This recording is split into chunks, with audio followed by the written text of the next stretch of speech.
அதிரடி collection சரவடி celebration தி சென்னை சில்க்ஸின் தீபாவளி கொண்டாட்டம் Don pictures தயாரிப்பில் தனுஷ் இயக்கி நடிக்கும் இட்லி கடை அக்டோபர் 1 முதல் உங்கள் அபிமான திரையரங்குகளில்.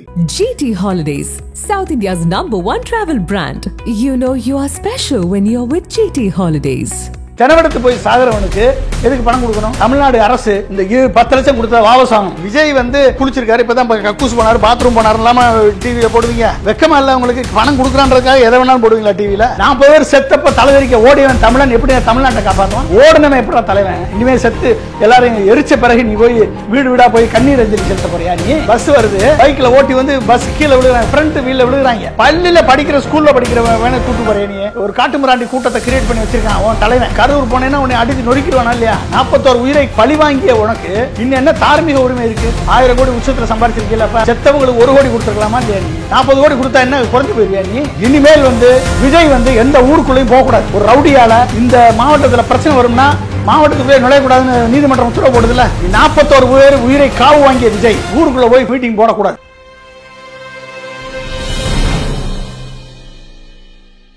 நக்கீரன் நேயர்களுக்கு வணக்கம். இன்று நம்முடன் கருத்துக்களை பரிந்துரை இணைந்திருக்கிறார் அரசியல் விமர்சகர் பொன்ராஜ் அவர்கள். வணக்கம் சார். வணக்கம் ராஜவேல். கரூரில் தமிழக வெற்றி கழகத்தின் கூட்டம், விஜய் பேச போகிறதாக அந்த கூட்டம் இப்போ பலி எண்ணிக்கை 41ஆக அதிகரிச்சு 41 ஆயிடுச்சா? அதை நான் பார்க்கும்போதும் 33 இருந்தது. இன்றைக்கி 41ன்றது ஒரு உண்மையிலேயே ஒரு மிகவும் ஒரு வருத்தத்துக்குரிய துயரமான ஒரு சம்பவம். இப்படி ஒரு 41 பேர் உயிரிழப்புக்கு காரணமாக ஒரு அரசியல் கட்சியினுடைய கூட்டம் இருந்திருக்கிறது என்று நினைக்கும் பொழுது, அது ஒரு நடிகரது ஒரு கூட்டம், பொதுக்கூட்டம் இப்படி இருக்குதுன்னு நினைக்கிறப்ப உண்மையிலேயே ரொம்ப மனசுக்கு வேதனையாக இருக்குது. ஒரு நடிகனை பார்ப்பதற்காக 41 பேர் தங்கள் இன்னுயிரை நீத்திருக்கிறார்கள். அதில் குழந்தைகள் 9-10 பேர் குழந்தைகள், 16 பேர் பெண்கள் என்று சொல்கிறாங்க. ஸோ இவர்களெல்லாம் என்ன பாவம் செய்தார்கள், என்ன குற்றம் செய்தார்கள்? இவர்கள் 41 பேரும் சாவதற்கு யார் காரணம்? விஜய் என்ற ஒரு நடிகனின் அரசியல் வெறி. ஸோ விஜய் என்ற ஒரு நடிகனின் அரசியல் ஆசை. கூட்டம் ஒரு அரசியல் கட்சி தலைவர் வருகிறார், அவரை பார்க்க வந்த கூட்டம் அப்படின்னு இல்லை. இது நடிகனை பார்க்க வந்த கூட்டங்க, திரைப்பட நடிகனை பார்க்க வந்த கூட்டம். சின்ன பையன் வரான், 8:30 மணிக்கு நாமக்கல் வராரு, 3 மணிக்கு கரூர் வராருன்றதான் ப்ரோக்ராம் ஷெட்யூல், அப்பாயின்மெண்ட் வாங்கியிருக்காங்க. 8:45 காலையில் சொன்னாங்க. 8:30 மணிக்கு நீ நாமக்கல் வரணும் அப்படின்னா பனையூர், சென்னையிலேருந்து பனையூர்லேருந்து 8:30 மணிக்கு வெளியே இருந்தால் எப்படி நாமக்கல் 8:30 மணிக்கு வருவீங்க? அப்போ பிளான் போட்டது யார்? போலீஸில் பெர்மிஷன் வாங்கினது எதுக்கு வாங்கினீங்க? நீ முதல் நாள் நைட்டே திருச்சி தங்கி காலையில் வந்திருந்தேன்னா 8:30 மணிக்கு வந்திருக்கலாம். இல்லைன்னா காலையில் 3 மணிக்கு கிளம்பி வந்திருந்தேன்னா 8:30 மணிக்கு வந்திருக்கலாம். அப்போ சொன்ன டயத்துக்கு வரணுமா இல்லையா?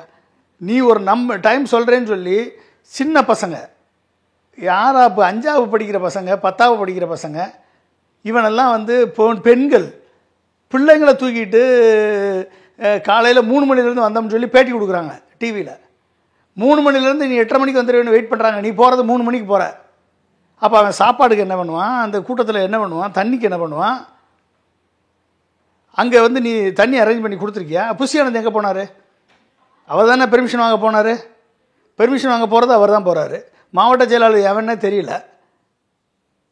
அங்கே தொண்டர்களை நீ அப்போ என்ன பண்ணியிருக்கணும்? விஜய் வர்றதுக்கு முன்னால் முதல் நாள் நீ இப்போ விஷயானது போயிருக்கணுமா இல்லையா? இங்கே போய் அங்கே ஏற்பாடுகளை கவனிச்சிருக்கணுமா இல்லையா? லேட்டாக வருது, ஒரு 4 மணி நேரம் 2 மணி நேரம் லேட்டாக வருது அப்படின்னா அவங்களுக்கு தண்ணி ஏற்பாடு பண்ணி கொடுத்துருக்கணும். அங்கே அவர் பேசுகிற இடத்துல ஒரு ஒரு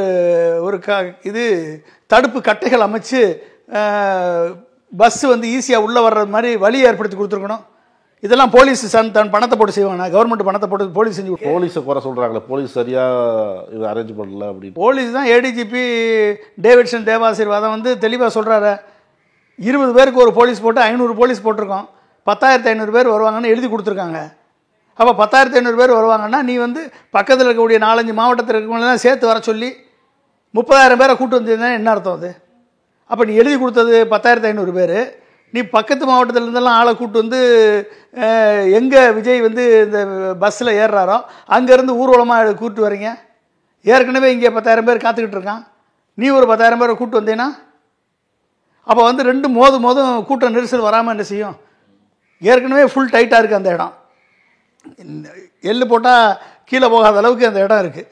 அதில் இத்தாம்பரிய பஸ்ஸை கொண்டாந்து உள்ளே நுழைக்கும் போதும் அந்த பஸ்ஸு போகிற அளவுக்கு எல்லாரும் கூட்டத்தை தள்ளும்போது நெரிச்சு தள்ளும் போதும் அப்போ ஆட்டோமேட்டிக்காக இந்த கூட்டத்தை அலையலையாக வந்து மக்கள் வந்து சாஞ்சி விழுந்தாங்க அப்படின்னா அதுக்கு காரணம் விஜய் வந்த பஸ்ஸு தானே.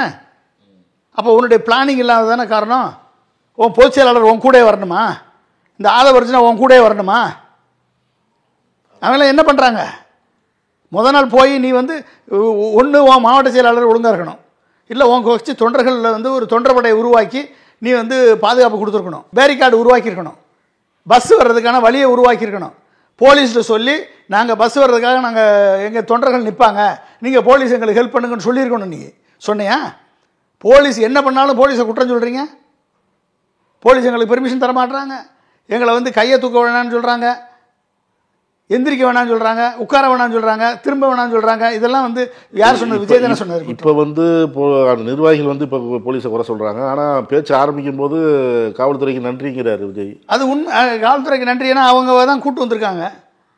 50 மீட்டருக்கு முன்னாலே கூட்டம் உள்ளே பயங்கரமாக இருக்குது சார், வேணாம் போக வேணான்னு சொல்லியிருக்காங்க டிஎஸ்பி. இந்த கூட்டத்துக்கு உள்ளே போக முடியாது, உங்கள் பஸ்ஸு போக முடியாது, இங்கேருந்தே நீங்கள் பேசுங்க அப்படின்னு சொல்லியிருக்காங்க. அதையும் கேட்காம நீங்கள் உள்ளே வந்திருக்கீங்க. அப்போ போலீஸுக்கு நன்றி தெரிவித்து முதல்ல சொன்னது யார்? விஜய் தானே சொன்னார். இப்போ வந்து போலீஸ் மேலே குற்றச்சாட்டு சொன்னால் என்ன அர்த்தம்?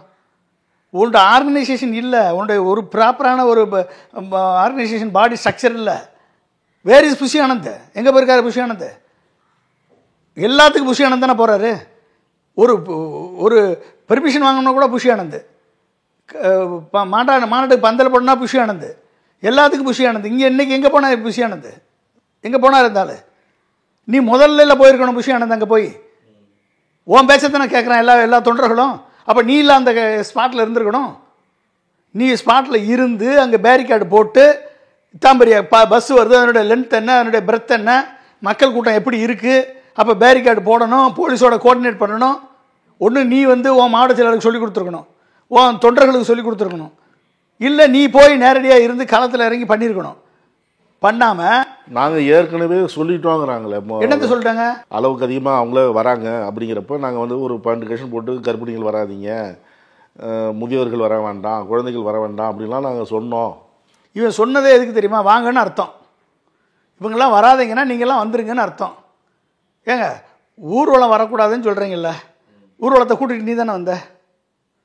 என்ன பண்ணக்கூடாது? ரோட் ஷோ பண்ணக்கூடாதுன்னு சொல்லி நாங்கள் பண்ண மாட்டோம்னு எழுதி கொடுத்துருக்கீங்கள. அப்புறம் எதுக்கு ரோட் ஷோ வந்து தொண்டர்கள் எல்லாம் விமான நிலையத்துக்கு வர சொல்லி கூடயே ஊர்ந்து வர்ற? நீ என்ன பண்ணியிருக்கணும்? முன்னால் போகக்கூட 2 காரு, இந்த நிர்மல்குமார், ஆதவர்ஜனா, புஷி ஆனந்த் 3 பேர் 3 காரில் போகிறாங்களே. ஏன் அந்த கார் வந்து தொண்டர்கள் நடந்து போகிற அளவுக்கு ஸ்பீடாக போகுமா அந்த காரு? ஏன் போகல வேகமா? அப்போ தொண்டர்கள் நடந்து வரான், கூடயே நீ நடந்து வர்ற, இமேஜினரி டிலே கிரியேட் பண்ணுற. ஏன்னா எல்லா சேனலுக்கும் பணத்தை கொடுத்து நீ வீட்டிலேருந்து கிளம்புறதுலேருந்து திரும்பி போகிற வரைக்கும் லைவ் போட சொல்கிற. அன்றைக்கி ஃபுல்லாக சனிக்கிழமை ஃபுல்லாக எல்லா சேனலுமே, டிவி சேனல் அத்தனையுமே லைவில் போடுறான். கதவை திறந்து விட்டார், இப்போ தான் கார் வெளியே திரும்புகிறது, அவர் பின்னால் 4 பேர் வர்றாங்க. இதெல்லாம் என்னங்க கேவலமல்ல? அது இப்போ அந்த லைவ் காட்டுறதை நீங்கள் சொல்கிறீங்க. இப்போ கூட்டம் அந்த அளவுக்கு இருக்குது அப்படிங்கிறத மக்கள் காமிக்கணும். கூட்டத்தை நீ விஜய் வந்து இப்போ தான் கிளம்புறாரு, இப்போ தான் குளிச்சிருக்காரு, இப்போ தான் கக்கூஸ் போனார், பாத்ரூம் போனார் இல்லாமல் டிவியில் போடுவீங்க. வெக்கமா இல்லை உங்களுக்கு? பணம் கொடுக்குறான்றதுக்காக எதை வேணாலும் போடுவீங்களா டிவியில்? ஒரு பொறுப்புணர்வு வேணாமா? அவன் கிரியேட் பண்ணுறான். உடனே இங்கே வந்து சினிமா நடிகரை பார்க்கணும் வீட்டில் இருக்க பொம்பளைலாம் வந்து பிள்ளைகளை கூட்டிகிட்டு ஓடுறாளுங்க. என்னங்க அர்த்தம்? ஒருத்தர் பேட்டி கொடுத்துருக்காரு, மொட்டை அடிச்சுட்டு தன் பிள்ளையும் ஒய்ஃபையும் பறி கொடுத்தவர் ஒருத்தர் பேட்டி கொடுக்குறாரு. என்ன கொடுக்குறாரு? என் மூத்த பொண்ணு இளைய பொண்ணு இறந்து 1 மாதம் தாங்க ஆகுது. இந்த 1 மாதத்தில் என் மூத்த மகளை கூட்டிட்டு என் ஒய்ஃப் வந்து பார்க்க போயிட்டாங்க. நான் டிவியில் பார்த்துட்டு கூட்டம் இவ்வளோ இருக்கு, நீ வந்துருன்னு சொல்லி வான்னு சொல்லி கூப்பிட்றேன் நான். அந்த அம்மா வந்து உன் வேலையை பாரு, நான் விஜயை பார்த்து தான் வருவேன்னு சொல்லி எனக்கு சொல்லிச்சு. இன்றைக்கி 2 பேரும் மகளும் செத்து போயிட்டா, பொண்டாட்டி செத்து போயிட்டா. அவன் அழுகிறான். அவனை தேத்துறதுக்கு யாருங்க இருக்கான்? அப்போ என்ன ஒரு ரெஸ்பான்சிபிளாக ஒரு பெண்கள் இருக்காங்க. ஒரு நடிகனை பார்க்குறதுக்காக போயிட்டு ஏங்க ஒரு அன்ரூலி கிரௌடை கிரியேட் பண்ணி வச்சுருக்காங்க. விஜய், நீ சினிமாவில் நடித்த எப்படி நடித்த? நீ போதை கலாச்சாரத்தை உருவாக்கி கொடுத்தவர் நீ தான். தண்ணியை போட்டு தான் நீ மாஸ்டர் படத்திலே ஃபஸ்ட் இன்ட்ரடக்ஷனே வெளியே வர்ற. நீ தண்ணியை போட்டு போதையில் தான் நீ வெளியே வர்ற, மாஸ்டராக வெளியே வர்ற. லியோ படத்தில் ஒட்டுமொத்தமாக போதை கலாச்சாரம் தான், போதை மருந்து கலாச்சாரம் தான், வன்முறை கலாச்சாரம் தான், துப்பாக்கி கலாச்சாரம் தான், ரவுடிசம். இதை தானே நீ வந்து உருவாக்கணும். இதை நம்பித்தானே உனக்கு இத்தனை பேர் ரசிகராக உருவாகியிருக்கான். இல்லைங்க, நான் சொல்கிறேன், அது வந்து படம் இல்லை, அது படம். படத்தை பார்த்தானே ரசிகன் ஆயிருக்கான். இல்லைன்னா எப்படி நீ யார் நீ அது படத்தோட பார்த்துருந்தோம். படத்தை அப்படி நினைக்கவே அவன். உன் ரசிகன் அத்தனை பேருமே போதை கலாச்சாரத்துக்கு அடிமையானவன். உன் ரசிகர் அத்தனை பேருமே வன்முறை கலாச்சாரத்துக்கு அடிமையானவன். தற்குறி கூட்டம், காட்டு மிராண்டி கூட்டம். எவனாவது ஒருத்தன் ஒரு இடத்துல நிற்கிறத பார்த்தீங்களா? மாடியில் ஏறுறான், மரத்தில் ஏறுறான், டிரான்ஸ்ஃபார்மரில் ஏறுறான், வீட்டு கூரை போட்டிருந்தா கூரை மேலே ஏறுறான். இவனை நம்பி இப்படிப்பட்ட ஒரு தற்குறி கூட்டத்தை உருவாக்கி வச்சுருக்கான் விஜய். இவனை நம்பி வந்து இந்த பெண்களும் பிள்ளைகளும் விஜயை பார்த்துருவோம், விஜயை பார்த்தா அது ஜென்ம சாவல்யம் அடைந்து விடும், விஜயை பார்த்தா நம்மளுடைய பிரச்சனையெல்லாம் தீர்ந்துடும், இப்படிலாம் போய் பார்த்து உயிரை செத்து போயிட்டீங்களே நீங்கள். பிள்ளைகளை விட்டுட்டு அம்மா செத்து போச்சுங்க. ஒரு சின்ன பிள்ளை அழுதுகிட்டு இருக்குங்க. குழந்தைகள மொத்தம் 9 பேர். சின்ன 2-3 குழந்தைங்களை கொண்டு போய் விட்டு, அம்மாவை விட்டு குழந்தைங்கள விட்டு, வெக்கமா இல்லை உங்களுக்கு? நீங்கள்லாம் வந்து என்ன அர்த்தத்தில் பார்த்தீங்க? டிவியில் பார்த்தா போதாதா? ஏன்னா அவர் வந்து பெரிய அரசியல் கருத்து உரையாடல் பண்ணுறாரு. அவர் 10 நிமிஷம் பேசுறதுக்கு 10 மணி நேரமாக காத்துக்கிட்டு இருப்பீங்க. 10 நிமிஷம் வந்து விஜய் பேசுறதுக்கு 10 மணி நேரம் காத்துக்கிட்டு இருப்பீங்களா? 10 மணி நேரம் காக்க வைக்கலாமா அந்த மக்களை? 8:30 மணிக்கு வர்றேன்னு சொல்லிட்டு 3 மணிக்கு வர்ற நீ, அவன் 3 மணி வரைக்கும் அங்கே வந்து கூட்டத்தை பார்த்து எல்லாம் ரவுடி கூட்டமாக இருக்குது, எல்லாம் காட்டுமிராண்டி கூட்டமாக இருக்குது, தற்குறி கூட்டமாக இருக்குது. இவன் ஆட்டமாக ஆடுறான், மரத்து மேலேறான், அங்கே குதிக்கிறான், அங்கே பண்ணுறான், கொடியை வச்சுக்கிட்டு சுற்றுறான், பைக்கில் வச்சுக்கிட்டு சுற்றுறான். இப்படி சுற்றுற கூட்டத்தை வச்சுக்கிட்டு எவன் கடைக்காரன் திறந்து வச்சுருப்பான்? தண்ணி கிடையாது, டீ கிடையாது, பன்னு கிடையாது, ஒன்றும் கிடையாது. 8 மணி நேரம் 10 மணி நேரம் காத்துக்கிட்டு இருப்பானா மக்கள்? அப்போ உன்னை நம்பி வரக்கூடிய மக்கள் எங்கே? ஒரு பெண்கள் யூரின் போனால் எங்கே போவாங்க? இல்லை, இதே போல தான் காலதாமதமாக முதலையும் வந்தார். ஆனால் அந்த மாதிரி நடக்கல. இது வந்து உள்ளூர் அரசியல்வாதிகள் செந்தில் பாலாஜி அப்படிலாம் குறை சொல்கிறாரு. என்ன நீ எங்கே, அதாவது ஆட தெரியாதவனுக்கு வீதி கோணல்னு சொன்னது மாதிரி இருக்குது. நீ கூட்டிட்டு வந்த கூட்டம் தானே. அந்த கூட்டத்தில் எல்லாருமே டிவிக்கு துண்டை போட்டுட்டு தானே அலையிறான். அப்போ ஓன் தொண்டர்களுக்கு எவன் வெளி திமுக காரன் வந்து அந்த ஊருக்காரனாக இருந்தால் தெரிஞ்சிருக்கும்ல. கரூர்காரன் அங்கனக்குள்ளே கூட்டியிருந்தான்னா இவன் திமுக காரனா, இல்லை இவன் அதிமுக காரனா, இல்லை இவன் வேறு ரவுடியா அப்படின்னு தெரியுமில்ல அவனுக்கு. நீ கூட்டு வந்ததெல்லாம் வெளி மாவட்டத்தில் இருந்தெல்லாம் கூட்டு வந்திருக்க. நீ 4-5 வெளி மாவட்டத்திலேருந்து வந்தவனுக்கு இவன் கரூர்காரனா இல்லை நாமக்கல் காரனான்னு எப்படி தெரியும்? அப்போ நீ கண்டுபிடி. நீ விஜயை பார்த்து, விஜய் வந்த உடனே அலமோதி அவரோட செல்ஃபி எடுக்கணும், அவரோட இது முன்னால் ஏறணும், பஸ்ஸில் ஏறணும், எல்லாம் யார் ஏறுறான்? திமுக காரன் ஏறுறானா? அனில் குஞ்சு தானே ஏறுது. அப்போ அவன் தானே வந்து ஆல்ரெடி ஒரு டைட் பேக்கடு க்ரௌடு இருக்குது. நீ ஒரு கூட்டத்தை கூட்டிகிட்டு வர்ற, பின்னால் வந்து ஒரு செயற்கையான கூட்டத்தை கூப்பிட்டு வர்ற. 4 மாவட்டத்திலேருந்து எல்லாரையும் பைக்கில் வர சொல்கிற, காரில் வர சொல்கிற, எல்லோரும் பஸ் பின்னால் வராங்க. அப்போ நீ அந்த பஸ் பின்னால் கூட்டம் உள்ளே நுழையும் போதும் அந்த கூட்டத்தை இருக்கக்கூடிய கூட்டத்தை தள்ளி போகிறப்ப என்ன பண்ணுவோம்?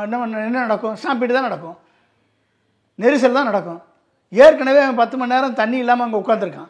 இந்த சம்பவம் நடந்ததுக்கப்புறம் அவர் அங்கேருந்து கிளம்புறாரு. திருச்சி விமான நிலையத்திலேயாவது செய்தியாளர்கிட்ட பேசியிருக்கலாம் அப்படின்னு ஒரு சில பேர் பதிவு போடுறாங்க. எதுவும் பேசாமல் போயிட்டாங்க. அதாவதுங்க, ஒரு தலைவன்னா அந்த பிரச்சனைக்கு மத்தியில் நின்று அந்த பிரச்சனையை சால்வ் பண்ணுறவன் தான் தலைவன். பிரச்சனைன்னு வந்த பிறகு வந்துருச்சுன்னு தெரிஞ்ச உடனே பின்னங்கால் படலில் அடிக்க ஓடுறவன் தலைவனா? உன் கண்ணு முன்னாலே செத்து விழுகிறான், உன் கண்ணு முன்னாலே வந்து கூட்டத்தை நெரிசலில் விழுகிறான். நீ தண்ணியை தூக்கி போடுற, நீ ஆம்புலன்ஸை கூப்பிடுன்ற. இது ஏன் ஆம்புலன்ஸா? நம்ம கொடி போட்ட ஆம்புலன்ஸ் வந்திருக்குன்னு நீ சொல்கிற. நீ மேடையில் நின்றுட்டு அந்த ஆம்புலன்ஸு சரி ஆம்புலன்ஸுக்கு வழி விடுங்கன்னு சொல்கிற. ஆம்புலன்ஸ் கூப்பிட்டு போகிறான். நீ என்ன பண்ணியிருக்கணும்?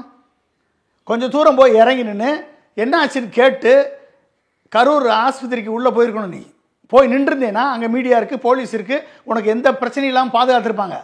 நீ மக்களை பார்த்துருக்கலாம். செத்து தானே கூட்டு தூக்கிட்டு வந்தாங்க எல்லாரும். 33 பாடி அந்த நேரத்தில் செத்து தான் தூக்கிட்டு வந்திருக்காங்க. நீ அங்கே நின்றுருந்தியா? எதுக்கு ஓடுற நீ? திருச்சிக்கு உடனே ஓடி, திருச்சியில் வந்து ஒரு செய்தியாளர்கள் கேட்குறாங்க, 30 பேர் இறந்துட்டாங்கன்னு செய்தியாளர்கள் சொல்கிறாங்க மேடையில். இறங்கின உடனே திரும்பி கூட பார்க்காம ஓடுறேன். அப்போ நீ தலைவனா? அது தலைவனுக்குரிய பண்பா? அது அட்லீஸ்ட் நின்று அது பேசியிருக்கணுமா இல்லையா? சாரி, ஏதோ இப்படி ஒரு துரதிர்ஷ்டமான சம்பவம் நடந்துருச்சு, இது வந்து மிகவும் நான் எனக்கு ரொம்ப துயரத்தில் இருக்கேன், நான் வந்து கரூர் போக போகிறேன், இல்லை நான் வந்து நாளைக்கு வருவேன். இல்லை அவர் அதாவது எக்ஸ்பெக்டத்தில் பதிவு போட்டிருக்காரு, எதிர்பார்க்க. அது 4 மணி நேரம் கழிச்சா அதுக்குள்ளே எல்லாமே அங்கே இருக்கக்கூடிய லோக்கல் மினிஸ்டர், பழைய minister, farmer minister Senthil Balaji அங்கே போக சொல்லியாச்சு. முதல்வர் கூப்பிட்டு அங்கே போயிட்டார். பக்கத்தில் திருச்சியில் இருக்க அன்பில் மகேஷ் கூப்பிட்டு, கல்வி அமைச்சரை கூப்பிட்டு நீங்கள் போகன்னு சொல்லி அனுப்பிட்டார் முதல்வர். அவங்க 2 பேருமே களத்துக்கு போயிட்டாங்க. 3 மாவட்ட ஆட்சித்தலைவர் அனுப்பிட்டார். 3 மாவட்டத்தில் இருக்கக்கூடிய ஹெல்த் கேர் டீம் அனுப்பிட்டாங்க. டாக்டர்ஸ் கிளம்பி வந்துட்டாங்க. இது செய்தி கேள்விப்பட்டோன்னா உடனே முதலமைச்சர் ஏடிஜிபி டேவிட்சன் ஆசீர்வாதத்தை அனுப்பிட்டார். அடுத்து அவர் ஹெல்த் மினிஸ்டரை போய் உடனே கிளம்பி போகணும்னு சொல்லி அனுப்பிட்டார். தலைமைச் செயலகத்துக்கு போய் கூட்டத்தை மீட்டிங் போட்டு அவரால் இருக்க முடியாமல் 1 மணிக்கு மேலே கிளம்பி 3 மணிக்கு போய் சேர்ந்துட்டார் அவர். நீ இங்கேருந்து ஓடி போய் பனையூரில் போய் தஞ்சம் அடைஞ்சிட்ட. ஒரு பத்திரிகையாளரை பார்த்து பேசுனியா நீ? 36 மணி நேரம் ஆச்சுங்க. ஒரு வீடியோ போட்டிருக்கியா இன்றைக்கி? வருத்தம் தெரிவிச்சு வீடியோ போட்டிருக்கியா? உனக்கு ஆதரவு. நீ மாதிரி கரூர் போனேன்னா உன்னை அடித்து நொறுக்கிடுவானா இல்லையா? 41 உயிரை பழி வாங்கிய உனக்கு இன்னும் என்ன தார்மீக உரிமை இருக்குது? எல்லாம் செத்து சுடுகாட்டில் எரிச்ச பிறகு ஒரு வீட்டில் போய் 2 லட்சம் கொடுக்குற உனக்கு வெக்கமாக இல்லை, கேவலமாக இல்லை? 2 காயம்பட்டவங்களுக்கு 2 லட்சம், செத்தவங்களுக்கு 20 லட்சம். ஏன் உனக்கு என்ன பணத்துக்கு குறைச்சல? 1000 கோடி நீ சம்பாதிக்கிறேன்னு சொன்னீங்கல்ல, 1000 கோடி உச்சத்தில் சம்பாதிச்சிருக்கீல்ல. அப்போ வருஷத்துக்கு 1000 கோடி சம்பாதிக்கிற நீ ஒரு செத்தவங்களுக்கு 1 கோடி கொடுத்துருக்கலாமா இல்லையா நீ? அப்போ 40 கோடி கொடுக்குறது உனக்கு வக்கு இல்லையா? 40 கோடி கொடுத்தா என்ன குறைஞ்சி போயிடுவியா நீ? எல்லாருமே இளைஞர்களுங்க. அவன் 50 வருஷத்துக்கு இருந்தான்னா அவன் அந்த குடும்பத்தை காப்பாற்றக்கூடிய வல்லமை உண்டு. அவனுக்கு 20 லட்சம் எந்த மூளைக்குங்க? 20 லட்சம் எந்த மூளைக்கு? ஒரு இளைஞன் செத்துருக்கான், இளம் பெண் செத்துருக்காங்க.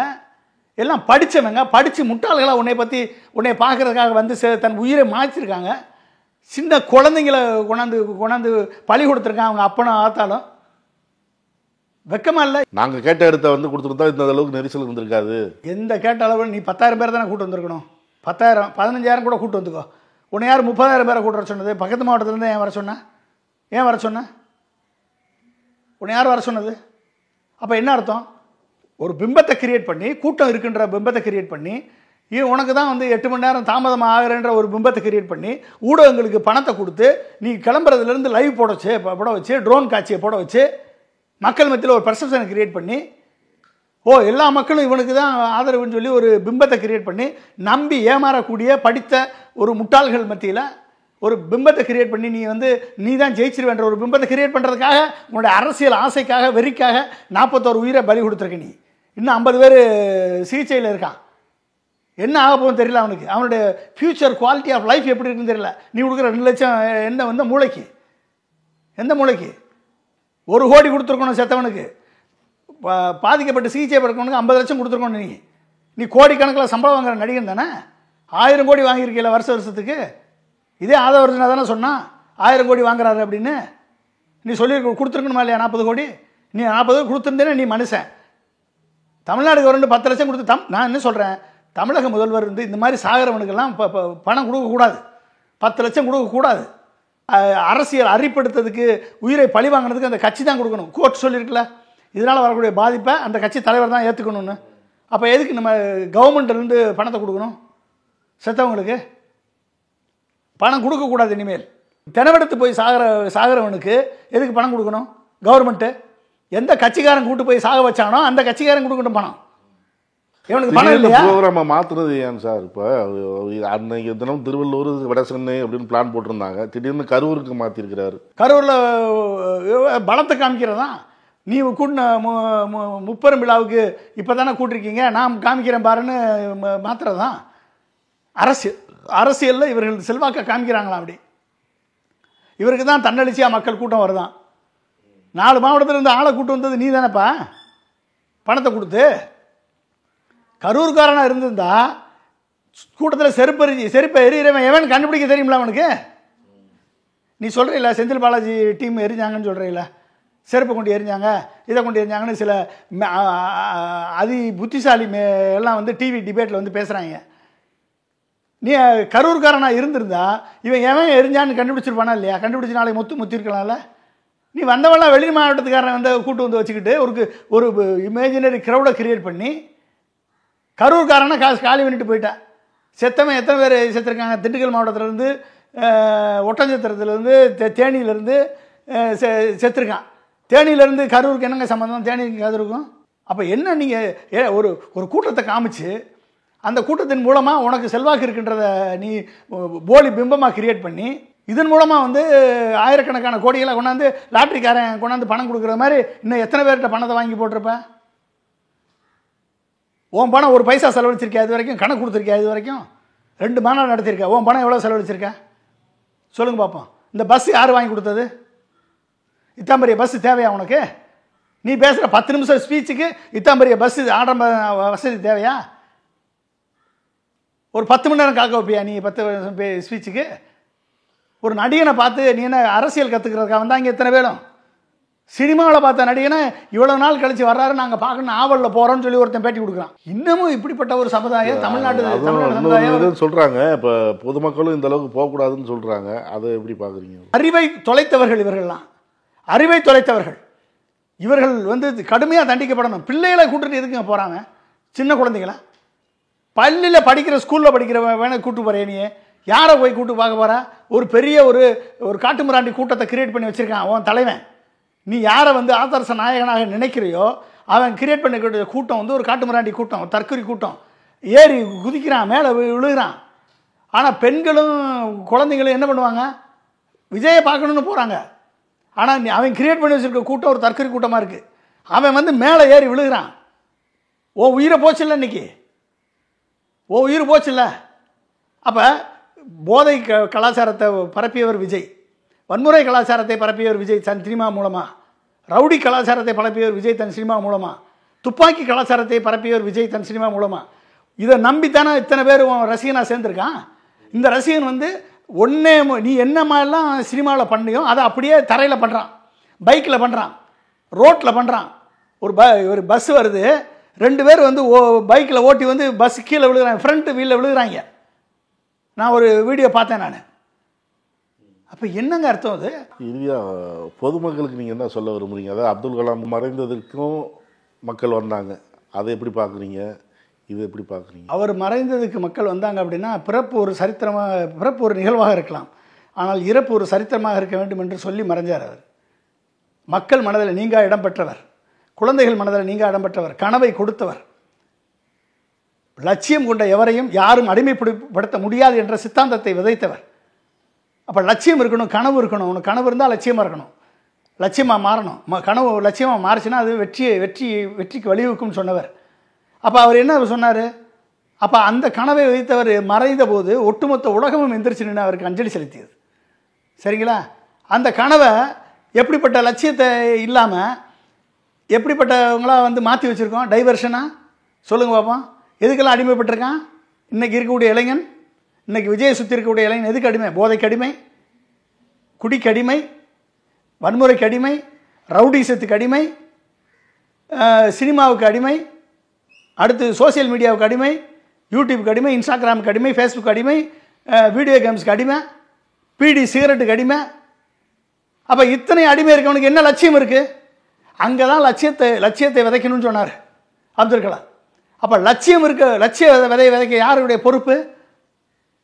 இது பெற்றோர்களது பொறுப்பு, ஆசிரியரது பொறுப்பு லட்சியத்தை விதைக்கிறது, ஒரு தலைவனது பொறுப்பு. அதனால தான் எம்ஜிஆர் வந்து லட்சியத்தை விதைச்சார். எம்ஜிஆர் ஏன் மாத்தியாருன்னு சொன்னாங்க? அவர் உருவாக்கிய கூட்டம் பக்குவமான கூட்டம், அவர் உருவாக்கிய கூட்டம் பண்படுத்தப்பட்ட கூட்டம். நீ உருவாக்கியதெல்லாம் தற்கொலை கூட்டம், காட்டுமிராண்டி கூட்டம், கஞ்சா அடிக்கிற போதை அடிக்கிற கூட்டம். அப்போ போதை அடிக்கிற கூட்டத்தை நம்பி பெண்களும் குழந்தைகளும் போய் அங்கே நின்னா இந்த 40 பேரை கொண்டுட்டு போயிட்டான். அவன் இன்னைக்கு யாரை சொல்கிறான்? ஒரு பிரச்சனையே வந்தவன தலைதறிக்க ஓடியவன் தலைவன். அவன் 36 மணி நேரம் ஆச்சு, இன்னும் வெளியே வந்து பேசலை. 20 லட்சம் கொடுத்தா போதுமா? கவர்மெண்ட் 10 லட்சம் கொடுக்குன்னு 20 லட்சம் 2 மடங்காக கொடுக்குற. ஏன் 1 கோடி கொடுக்கக்கூடாதா? நீ உனக்கு சொத்து இல்லையா, பணம் இல்லையா? நீ 1000 கோடி சம்பாதிக்கிறவன் 1 கோடி கொடுக்க மாட்டியா? கொடுத்துருக்கணுமா இல்லையா? எல்லாம் செத்தவங்களாம் இளைஞர்கள் தானே. 40 வயசு 50 வயசு வரைக்கும் உழைச்சானா அந்த குடும்பத்துக்கு 1 கோடி வருமானத்தை உருவாக்கியிருப்பானா இல்லையா? அவன் வாழ்க்கையை இழந்துட்டு போயிட்டான்ல. அந்த சிறு குழந்தைகள் என்ன பண்ணுச்சு? அந்த குழந்தை படித்து வந்தால் நாளைக்கு ஒரு மிகப்பெரிய ஒரு விஞ்ஞானியாக வரலாம், மிகப்பெரிய ஒரு IAS IPS ஆஃபீஸராக வரலாம். அப்போ அவன் குடும்பத்தை காப்பாற்றிருப்பானா இல்லையா?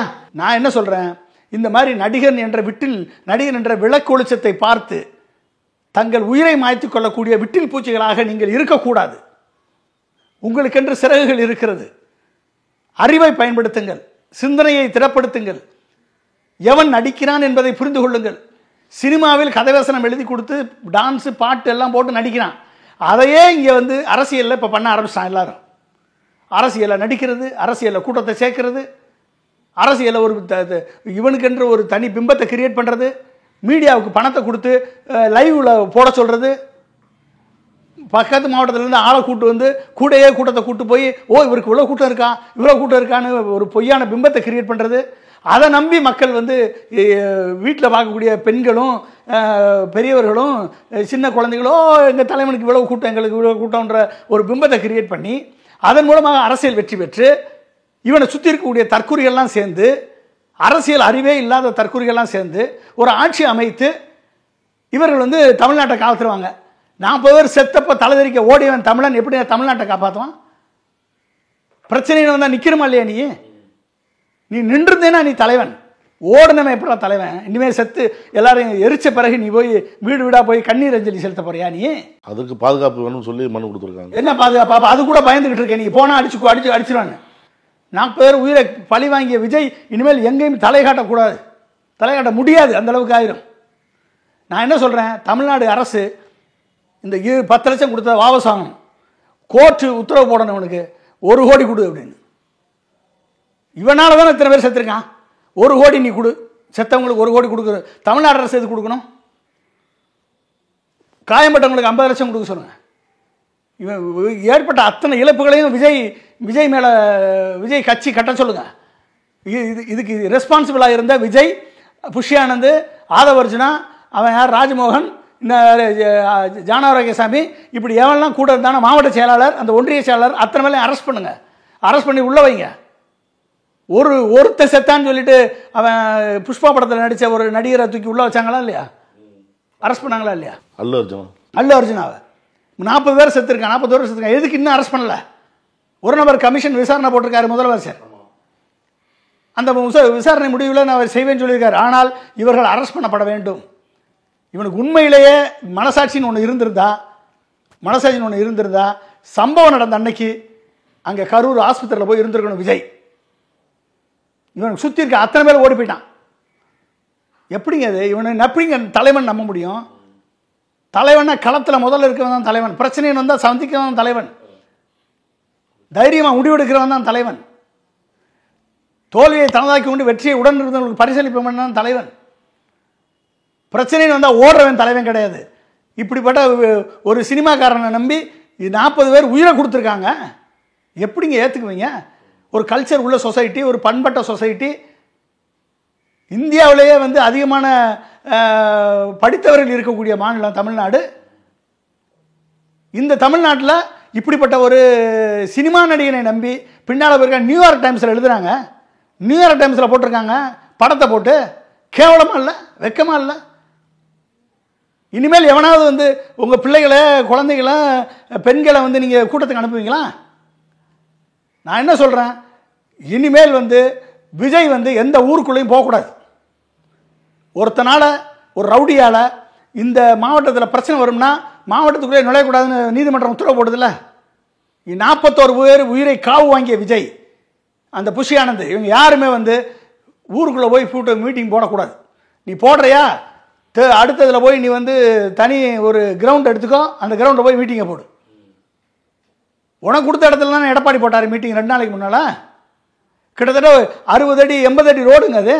இங்கிட்டு 80 அடி, அங்கே 80 அடி, 160 அடி ரோடு. இடம் தாராளமாக இருக்குது, வெறும் நீளமாக இருக்க இடம். நீ வர்ற இடத்துலலாம் வந்து பேசி கையை காமிச்சிட்டு வந்திருக்க வேண்டியதானே, நீ பேசியிருக்க வேண்டியதானே. நீ அந்த வர்ற வழியில் வந்து ஏற்பாடு பண்ணி ஆளுகளை வச்சு பஸ் வர்ற அளவுக்கு நீ வந்து பேரிகார்டு போட்டுல கொண்டாந்துருக்கணும் புஷி ஆனந்த். நீ பண்ணுறதை விட்டுவிட்டு அவங்க கள்ள கொண்டு எறிஞ்சா, இவன் கள்ள கொண்டு எறிஞ்சான்னு இப்போ இந்த சதி வேலையில் ஈடுபட்டாங்கன்னு சொல்லி நீ திசை திருப்புறதே வந்து நீ வந்து you are unfit for politics. நீ மக்கள் மேலே கொஞ்சம் கூட மதிப்பு மரியாதை இல்லாத ஒரு தலைவனாக நீ நிற்கிற. சதி செய்தது நீ. உன் அரசியல் வெறிக்காக, உன் அரசியல் பசிக்காக, உன் அரசியல் வேட்கைக்காக பணத்தை கொடுத்து எல்லா ஊடகங்களும் லைவ் போட்டிருக்கான். ஒரு நாள் முழுக்க சனிக்கிழமை இந்த ஊடகங்களுக்கு லைவு. இவன் வந்து வெட்டியா பஸ்ஸில் வந்துக்கிட்டு இருப்பான், 10 பேரை கூட்டு வச்சு பேட்டி எடுத்துக்கிட்டே உட்காந்து ஒளிபரப்பிக்கிட்டு இருப்பான். மக்கள்லாம் வந்து ஒரு நாள் முழுக்க வேலை வெட்டி இல்லாமல் பார்த்துக்கிட்டு இருக்கணும். ஒரு செய்தியாக போடு.